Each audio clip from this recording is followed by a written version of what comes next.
Hey, my name's Anthony. My name's Alex. And we are The PTA Podcast.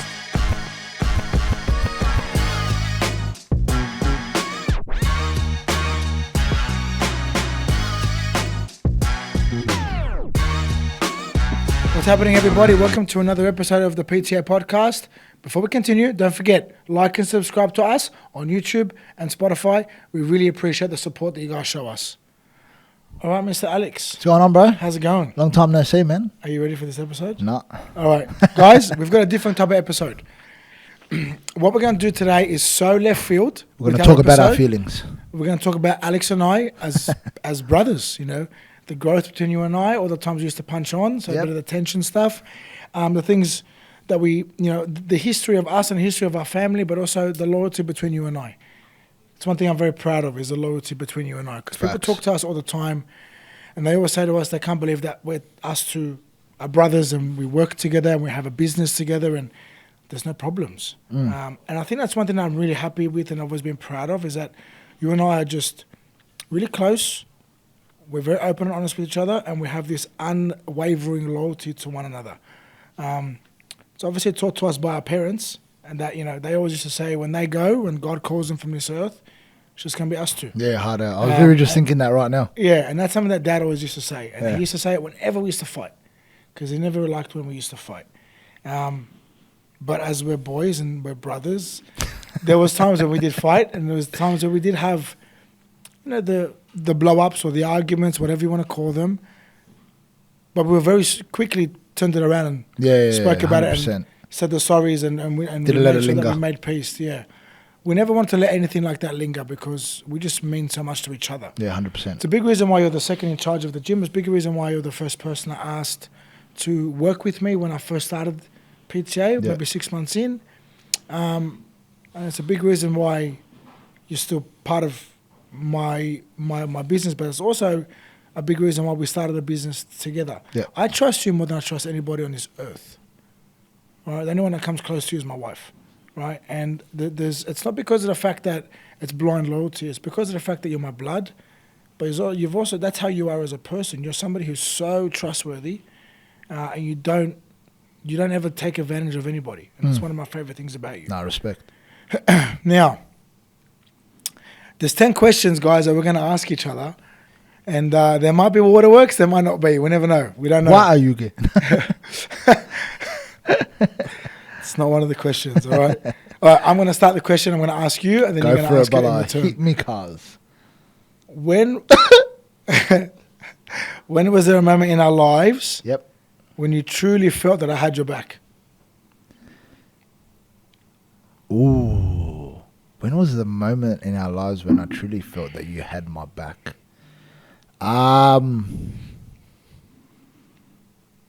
Fuck. That's a hard one. So what are you trying to say that I don't have your back? No. I'm just trying to find like the pinnacle of moments. I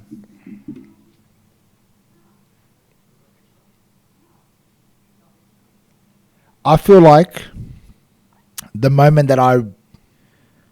for me as a younger brother, when I realized that my older brother wasn't just the title of older brother, but actually was like that bloke that was, doesn't matter what I was going through in my life or who was in my life, he was always the first one that was going to be there, was 2018. Yeah, 2018. So end of 2017, I had pretty much hit rock bottom with myself from a mental point of view. I know what you're referring to. And going through a few things, you know, there was a fucking shitload of stuff that was going on. You know, ended a relationship that, you know, I'd lost a lot of trust in human beings. Yeah. After everything that happened with that relationship, and, you know, there was a few, you know, scars that I hadn't dealt with, you know, being, you know, forced out of playing rugby league due to medical reasons as well, which is, you know, even to this day, you know, how much of a passion rugby league is to me and how much I still, you know, wish that I could be playing the game even right now. So there was a lot of things, and obviously, you know, being only, 2018, I was in my early 20s still, and so I was very immature. didn't really know how to deal with emotions properly either. You're trying to find your feet in the world when it comes to, you know, being a young adult, you know, in your early 20s. You're trying to find your purpose. You're trying to find what you want to do and whatnot. And obviously I was working with you at the time. And when I had hit that rock bottom point, I pretty much felt my worst mentally and emotionally, looked my worst physically as well. And I feel like that was probably the moment where you took the title of not just being older brother, but being someone that I could rely on, and said, you know what? This is where you start getting emotional. My younger brother needs help. And so, fuck everything that's going on with work and whatnot. I'm just going to go and help him because I know that he needs it. And you gave me the courage and the confidence within myself to obviously do my first bodybuilding show, which for me then just transformed my whole way of thinking about myself. And I feel like that first show that I did in 2018 wasn't to, you know, just, you know, get a good physique and step on stage in bodybuilding, but it was your way of showing me that when you have confidence in yourself, you can achieve anything that you set your mind to. When you back yourself, you can achieve anything that you set your mind to. But not only that, when you let go of the fear, and it's something that you speak about a lot, when you let go of the fear of failure, you can actually achieve so much more and become so much more than you ever thought. Yeah. So, fuck, I only took one question and I got emotional. But that pretty much for me was the defining moment of when I realized, you know what, my older brother isn't just an older brother. My older brother is actually my best mate, who, it doesn't matter what's going on in my life, he's not going to look at me any different or judge me any different. He's just going to just show me how good I really am and back me no matter what. So, Well, I'm glad you felt that, because that was the point of why I did that, Yeah. and why I wanted you to succeed. And by the definition of success for you at that point, with the show in particular, wasn't the placing or the ranking. It was doing it and going through it and finishing the other side. Yeah, 100%. And to see you do that, and you know, I was so proud. But proud for those reasons more than how you looked. How you looked, I knew you were going to look that good, right? You've always had the ability to build whatever physique you wanted to build. But to see you transform yourself here, Yeah. that was what I was proud of most, because you needed it. You just 100%. needed it, you know? And I knew you had it in you. I just wanted you to see it for yourself. Yeah. And that's what made me really happy. The shows you've done going on from that, and the other things you've achieved from that, mate, number one fan right here. Nah, 100%. Vice versa. Oh no, I got to answer. Yeah, you got to answer that shit now. Fuck. Mine's a bit funny, but it's still fairly important to me. It's something I've never forgotten. We were a lot younger, and I was being, excuse the language, a fuckwit to you. Like proper fuckwit to you.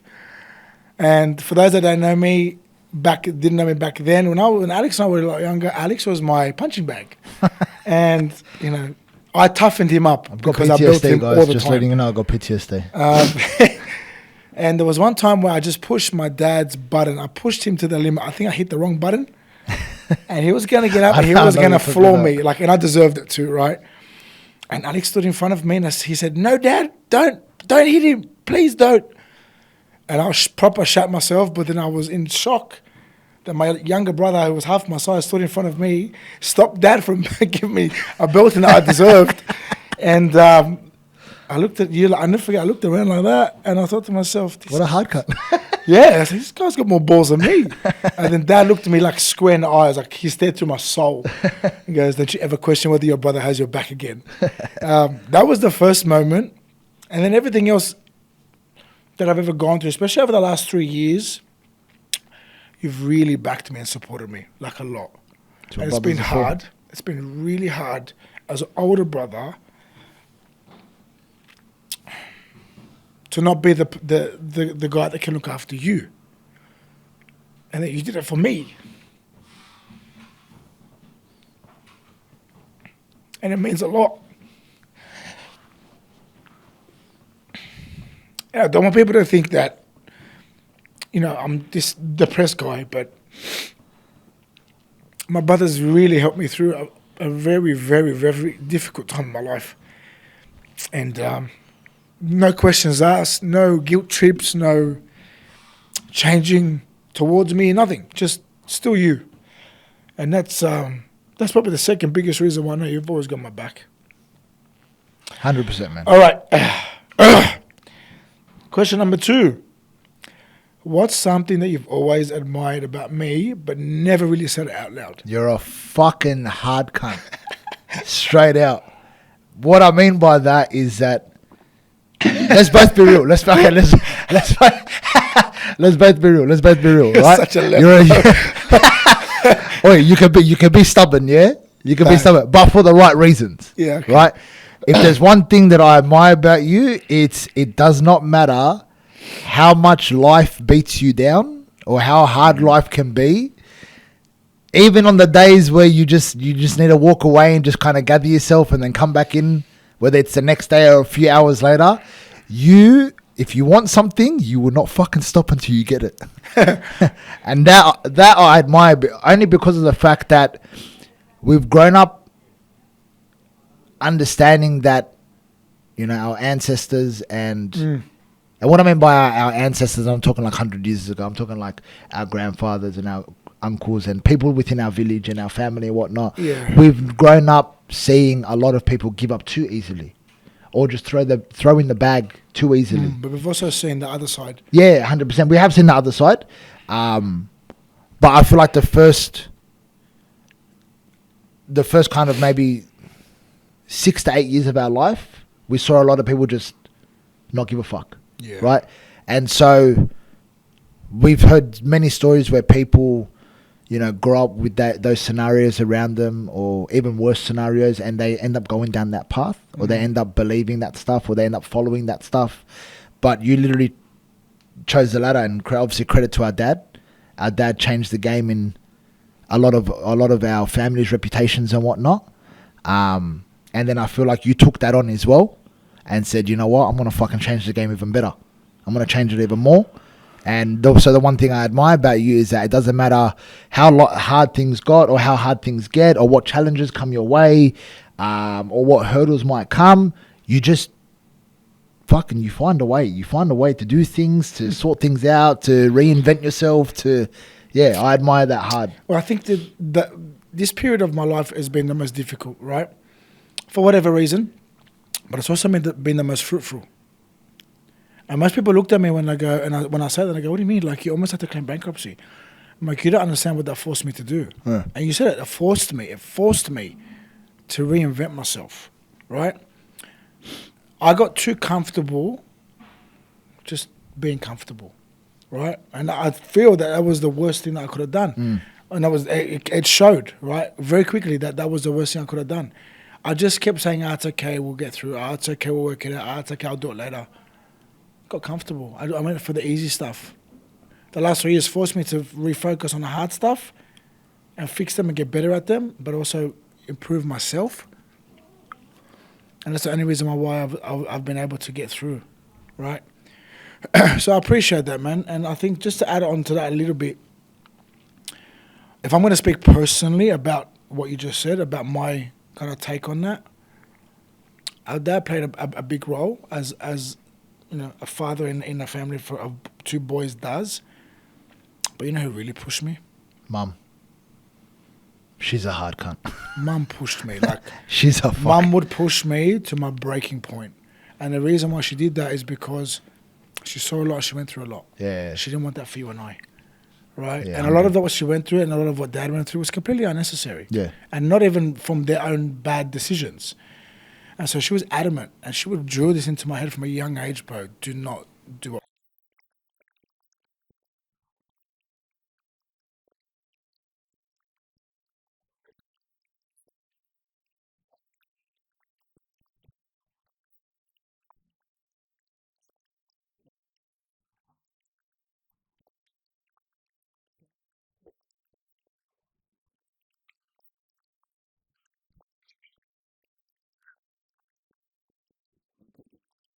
What we did. Do not do what we did. I didn't know what that meant until I got older. Yeah. And then I got married. And then even before I got married, remember when I turned 18, and I saw and I understood and I was emotionally a bit more intelligent and I could get what Mum was actually saying. Yeah. And so, you know, even thoughts of I let them down is what I don't want to let them down. I don't want my son to ever hear the story of dad gave up. Yeah. You know, like, no. So no, I don't care what anybody else does. No judgment on anybody else, but it ain't coming from fucking me, bro. You know, and you'll see when you become a father what it does to you with your level of determination. Yeah. Especially the parents that want to be good parents. There's a saying that got told to me, and it makes so much sense. Those parents that find parenting hard are the ones that actually want to be good parents. The ones that find parenting easy, they're the ones that don't care where their kids are, what their kids are doing. Right? And unfortunately, there's a lot of those kind of parents in this world. Yeah. The ones that find parenting difficult because they want to be good parents, they're the ones that are going to build good kids that are going to contribute to society. Yeah. Right? And I always wanted to be that because, like you said, our ancestors. When I think about what our grandfathers did, what our great-grandparents did, like, I never met our great-grandfather, right? Our grandmother Yasmin's dad. People still talk about him. People still talk about him to this day. Yeah. He died before I was born. He's got some mad respect. But people still talk about him to this day. Like, that's a fucking legacy, bro. Yeah. You know, even dad gets teary when he thinks about his grandfather, right? Unfortunately, I love my grandfathers, but they didn't have that impact that our great-grandfather did on this world and on other people. Well, in the city of Sydney in general, when it comes to the Lebanese community. Yeah, mate. Like my in-laws know our great-grandfather because of what he did to help them everybody, yeah. when it came to them coming to Australia. Everybody, yeah. Everybody that came from the war in Lebanon, he got them citizenship, houses, jobs, their papers, everything, documentation, everything. He was the bridge between them, like the government and them. Yeah. And he was so well respected. You know his funeral? Has our grandmother told you? No, I haven't actually asked her about that. Like 500 plus at his funeral. That's mad. Bro. That's hectic. Maybe think of St. Bridges. Yeah. How full that would have been. Like full. That's mad. Overflowing. It's crazy. All right. Vice versa. I know there's a lot to admire about me. Mine isn't. Pick one. Just pick one. Mine isn't as deep. All right. I just love your joyful, playful nature. I love it. It's one of my favorite things about you because I'm always like, and when you come in and you just kind of balance it out. But you balance me out too sometimes, bro. And it's so refreshing, and I love it, and I need it. So that's one of the things that I enjoy. But one of the things I admire as well about you that I don't tell you enough is that you're so reliable. Like, I can always depend on you for anything at any time, any day, any context. And the only reason why I probably can't do it for me is if someone's got a gun to your head. You're so reliable. And I can depend on you for anything. There's no question in my mind about whether I can trust you or whether I can depend on you or whether, you know, that's the biggest reason why you're my son's godfather. Yeah. Not because you're my brother, because you're the most reliable, dependent person I've ever met in my life. Yeah. And when you say you're going to do something, you always follow through with it. You know, and that's, I don't tell you that enough, but that's one of the things I admire the most about you. Nah, respect. Thanks, bro. All right. No, I'm going to skip that one. We're going to have a sub-session on that one. Okay. What pressure have you carried as my brother that people would never understand? What pressure have I carried as your brother?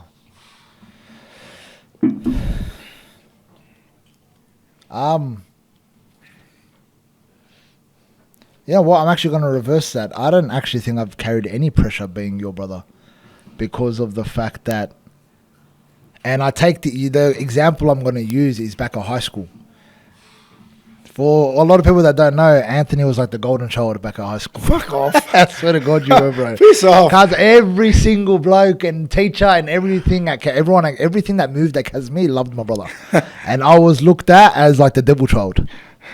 And so we were in year 11 going obviously into year 12. And, you know, when it came to the way that our school worked, the system of, you know, captaincies and whatnot, the students would vote for who they wanted to be in the running for captain and vice captain, and then the ones that didn't be selected as vice captain or school captain were prefects, right? So it was me and I think 3 other guys that were selected from our students, and then the teachers and the principals select the school captains and the vice captains. Everybody got interviewed? Everybody got interviewed, and everyone got all the normal questions. Except you. Of course, they made me the last one. And so I walk into this interview and they were like, all right, Alex, look, we only just have one question for you. how are you going to be different from your brother? And I was like, oh my God. I looked at them and I was like, really? Is this the only question that you have for me? How am I going to be different to another human being? And they're like, how are you going to be a different school captain to your brother if you were school captain? And I said, well, first off, my name's not Anthony. And second, I'm not Anthony. And third, I'm not Anthony. So if you want Anthony, then go call him because I'm not Anthony. And I walked out of the office. And the reason why I hate him. The reason why I answer like that is because, like, at the end of the day, you're asking a 16, 17-year-old kid, how are they going to be like their older brother? And it's like, we're two different people. Like, we're brothers, yeah, I get that. There are some traits that we have that are similar, but we're two different people. And I've always kept that in mind because of the fact that, yeah, like That's we so are fucking stupid. Casimir should be ashamed of yourself. We are two different you know, people. Probably was Alice Khalifa. Yeah. Should be ashamed of yourself. Badly. And yeah, like we are two different people. So like, I don't really carry pressure of being your brother. If anything, I carry, and I wouldn't call it pressure, I just carry the responsibility to bring a good legacy to our name, as in our last name. Like, I want the Kassis last name to be a last name that when people hear Anthony and Alex Kassis, they only have good things to say. Or they only remember good things, you know what I mean? Or we're people that are respected. Not for anything other than the fact that I just value being a good person. You know what I mean? So, yeah. I'm never going to be like you. I'm going to disagree with you on one thing. There was a time, we were a lot younger, there was a time where you felt pressure. I remember we were younger and you got upset about something. I can't remember. And I heard you crying in the bathroom. And I opened the door, I go, what's wrong? And then you said, I hate when mum always tries to push me and she compares me and you. What do you mean? Oh, yeah. And then you said, I'm not going to be school captain like you. I'm not going to do this stuff. I can't be as good as you. And I was like, whoa. Yeah, no, I remember. No one's expecting you to be like anything like that. me. Yeah, I do remember that. And remember what I said to you? Do you remember what I said to you? I don't remember it completely, if you're going to be honest. That I remember it happening. I don't remember the full conversation. Well, I just said to you, I said, you are your own person and you have so many good qualities about yourself that I wish I had. I remember, that was the exact conversation. And then mum came in and started crying and, Habibi, you okay? What's wrong? And then she thought I did something to you. What did you do to your brother? I said, I didn't do anything. If anything, you did it. It was your fault. But yeah, that's one little thing I remember. But I'm very similar to you. I've never felt pressure being your brother.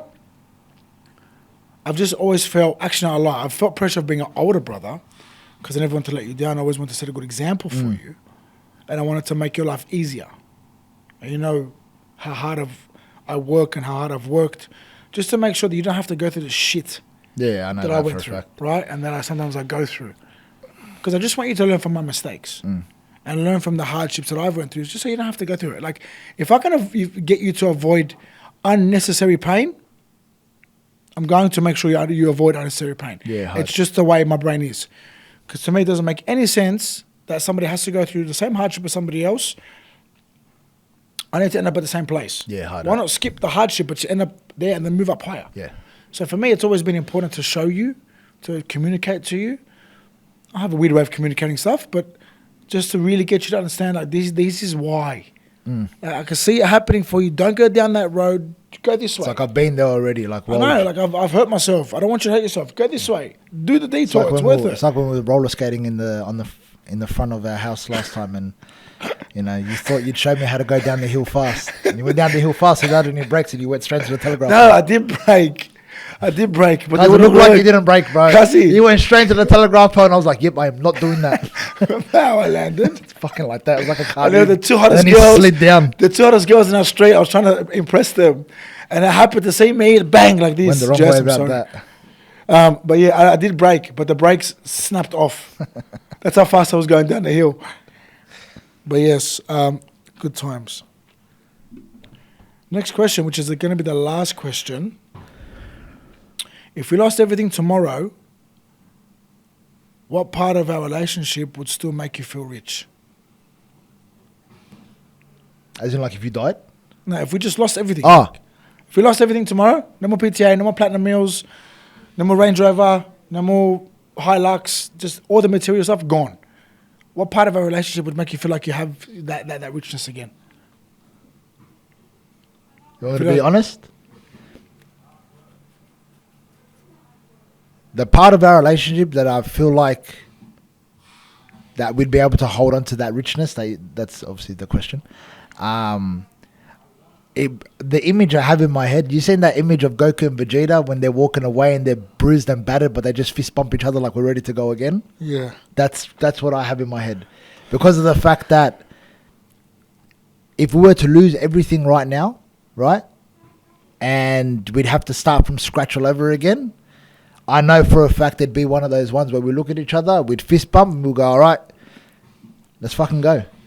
And I say that because I think that both of us have a level of determination that's unmatched. And I say that again because of the fact that it doesn't matter what comes our way, side by side, we're just always gonna fucking keep going. You know what I mean? And it doesn't matter how hard shit gets, doesn't matter if we lose everything tomorrow. It's just fist bump. No point fucking crying about it. Let's go. Yeah, well, I think when you look at potentially losing everything, you start to realize how much things don't matter. And that was the case for me. So for me, what matters the most is the fact that you and I are healthy. That's what makes me feel rich, where we can enjoy our life together. And when we're at our parents' house, we're all hanging out together, and you're playing with my son, or you and I mucking and our son's laughing at us. My son, is laughing at us. That is the best. Absolute best. And I've dreamt of that for so many years, and I couldn't wait to do it. And now that we're doing it, it just feels surreal sometimes, you know? And I'm so blessed to have that. Yeah, fucking oath. And I think for us, it's, I can appreciate the whole fist pump, Goku Vegeta thing, but I think you and I, we're not your typical brothers, man. I think that's what trips people out a lot about you and I. We're not the typical brothers where we get annoyed with each other, or we pay out on each other, or we get over each other's company, or like our wives argue or don't like each other, and then we're stuck in. It's not like that. No, it's not. Right? Our wives respect each other because we made sure that everything was okay first before we brought them into the family.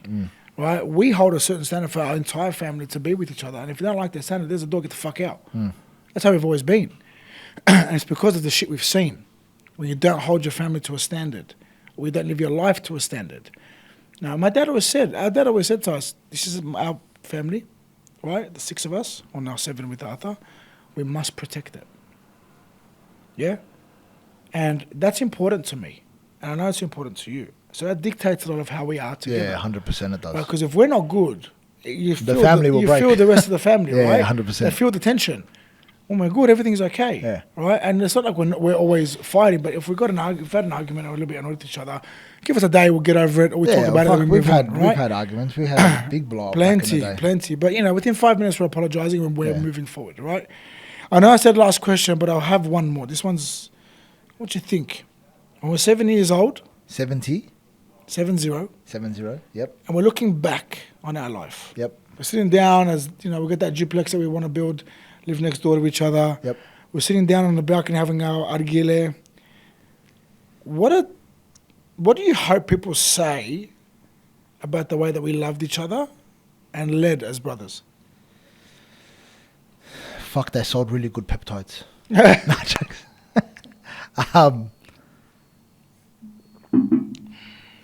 Yeah, you know what, man? I'll literally just keep it simple. I want people I want the legacy that we leave just to be like, that was some good dudes, man.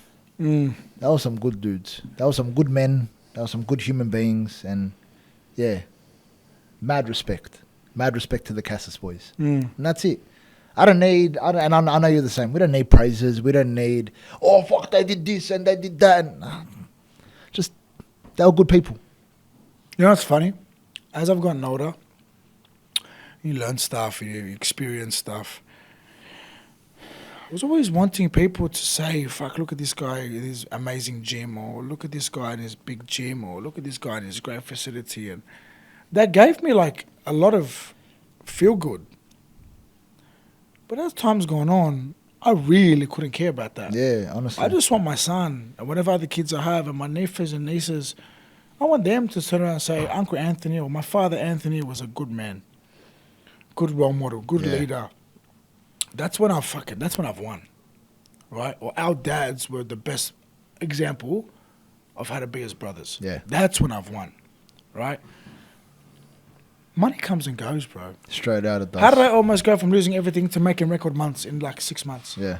Money comes and goes, but you as a person, the inner work, the mindset shift, the heart, the giving it all to God, putting trust in Him, you know, those things, they're fucking important, man. They're really important. And then they dictate a lot of your actions. All right, so I'm holding my son, and in my head, the last thing I want to be is a hypocrite. Yeah, hard out. Right? Or I don't even want him to turn around and say, Dad, you're being a hypocrite. Don't do this, but I do it. You know, like do as I say, not as I do. Yeah. I don't want to be that kind of parent. I really don't want to be that kind of parent. Stop drinking, but then the kids see you drink. Or stop smoking, the kids see you smoke. Or stop doing drugs, the kids see you fucking pumping lines of coke in the fucking bathroom, acting like you look normal. Yeah. Like, and parents do that shit, bro. It Yeah, does my I head know. in. Right? And I've had a smoke. Obviously, we have a drink here and there, but I don't want to be that person that is one way with my son and then one way with the rest of the world. I want to be the same person that my son respects and admires, and I want to have that example for him.